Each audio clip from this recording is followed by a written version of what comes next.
Yo, what's up? This Miss Baby Girl and Martini and Midget Mondays. Now, thanks for staying in tune with us.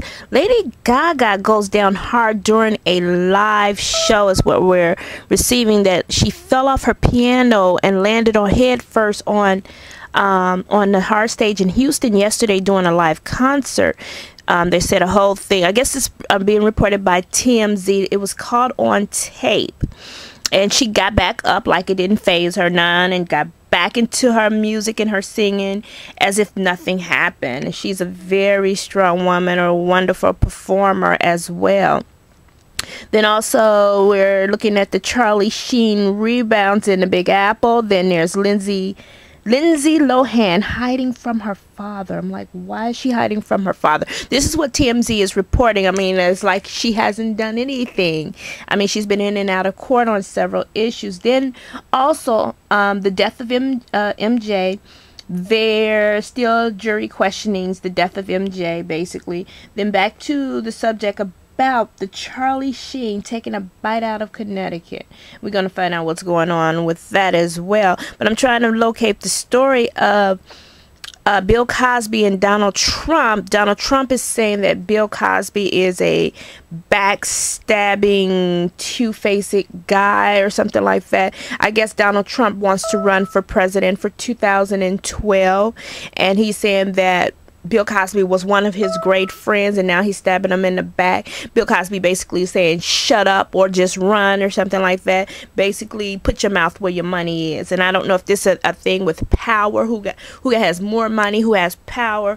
And they're saying that Donald Trump saying that he would run right now, but he has the celebrity, what is that, Apprentice, something that's going on with his TV show. I glanced at it a couple of times. It looks like a pretty good show. And, you know, with Bill Cosby, who's been around a long time, who's done a lot with television, education, as well as communities, you know, and also with literacy programs, you know.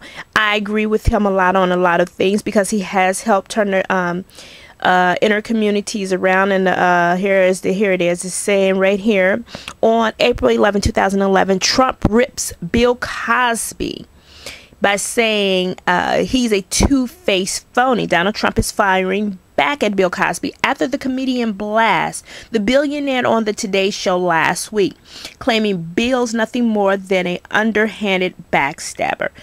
I guess, like I said, this has something to do with money, power, and control. Because Donald Trump, who's a billionaire, Bill Cosby, who's a millionaire, and basically, I don't understand why there's so much controversy going on between there. But it said it's all over in a statement Bill made on the Today Show, claiming that Donald should either run or shut up, referring to Trump's ambiguous stance on running for president in 2012.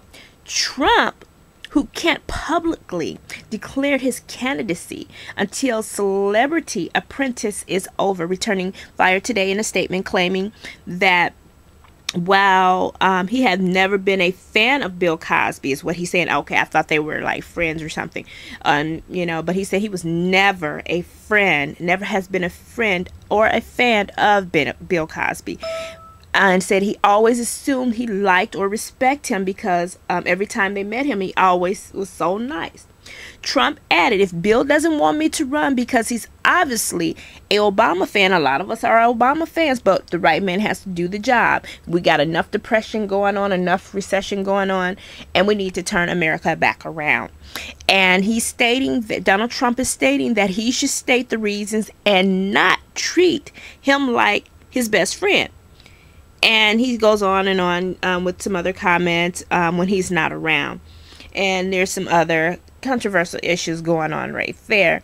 And like I said, we're going to, there is just so much news out there. Then Dennis Quaid was all choked up during a Big Easy. They're saying Dennis Quaid on April 11, 2011, says he was so coked out, not choked, I apologize, coked out of his mind during the time he was shooting the Big Easy back in the 80s. He was sleeping 1 hour a night in between sessions. One of our wonderful actors saying that he was coked out. And I don't know if he was talking about Coca-Cola or drugs or paraphernalia. And it says Quaid spilled his guts about his cocaine addictions in the 70s and 80s in Newsweek, calling it his greatest mistake. Quaid explained, I wake up, snort a line, and swear I wasn't going to do it again that day. But then 4 o'clock rolled over, and might be right back down the same road like a little squirrel on one of those treadmills. Quaid says he's finally realized that the severity of his addiction when his band broke up, saying he kind of realized he was going to be dead in 5 years if he didn't change his ways. The next day, he was in a rehab. And in the end, Quaid says the experience helped him to grow as a person. If he hadn't gone through that period, he didn't know if he'd still be an actor as well. And then also they're saying that Charlie Sheen smoked cocaine, critiqued porn before either that 911 call is what they're saying, and Bruno Mars and Paris Hilton, prosecutor, busted for coke as well. And once again, this is Miss Baby Girl of Street Noise Radio with Martinis and Midget Mondays. We're going to jump right into that as well. Okay. In reference to Bruno Mars, Paris Hilton, prosecutors busted for coke. Now it says that, but that was back in March 20th, 2011. It says that was in Las Vegas. A deputy district attorney who prosecuted Bruno Mars and Paris Hilton for cocaine possession was arrested Saturday night for possession of cocaine. And also the Clark County Deputy District Attorney David Schubert was booked and later released from the Clark County Detention Center. They said, what a way to blow it, is what they're saying. But once again, this is Martini and Midget Mondays. We're trying to cover the news and what's going on out there in the hip-hop, R&B culture world, and what's going on out there in the entertainment world, as well as what's going on in the community as well. Also, they're talking about Nicolas Cage on April 11, 2011. He said that he's not a suspect. And what we need to find out is, what is he saying he's not a suspect about? Once again, I'm sorry for the interruptions and the delays, but just a second.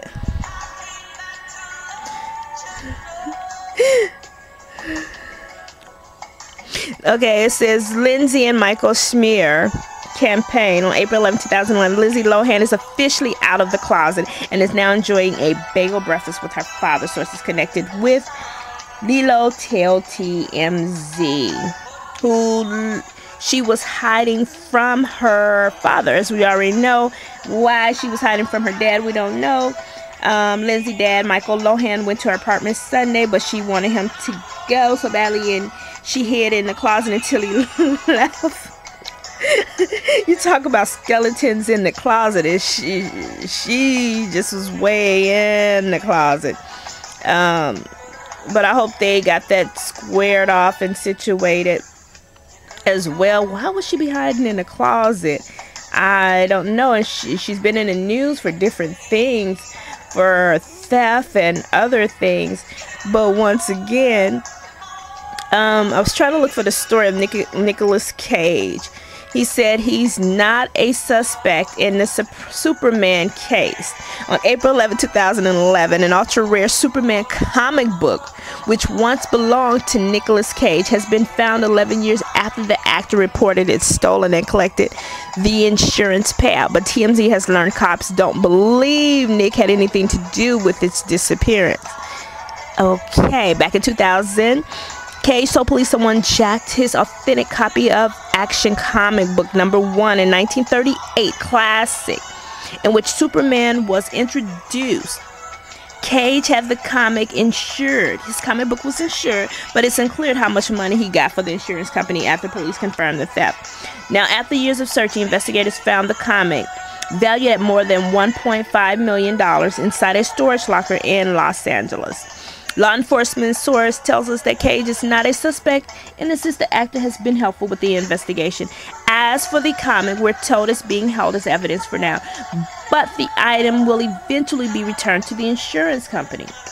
As far as how they discover affects Nick's insurance payout, cops say the actor will have to work out the details with the company. Once again, This is Street Noise Radio with Martini and Midget Mondays. We're getting ready to go into a commercial, but we will be back with you shortly.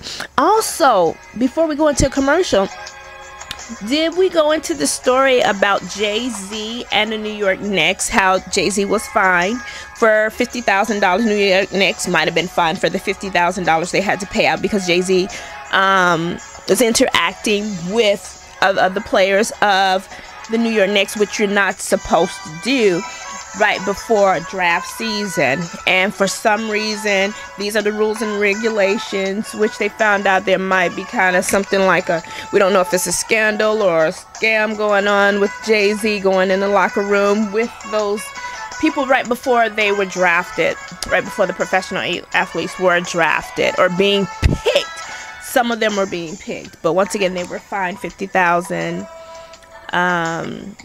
But once again, this is Street Noise Radio. We're going to go into commercial and be right back with you. Peace.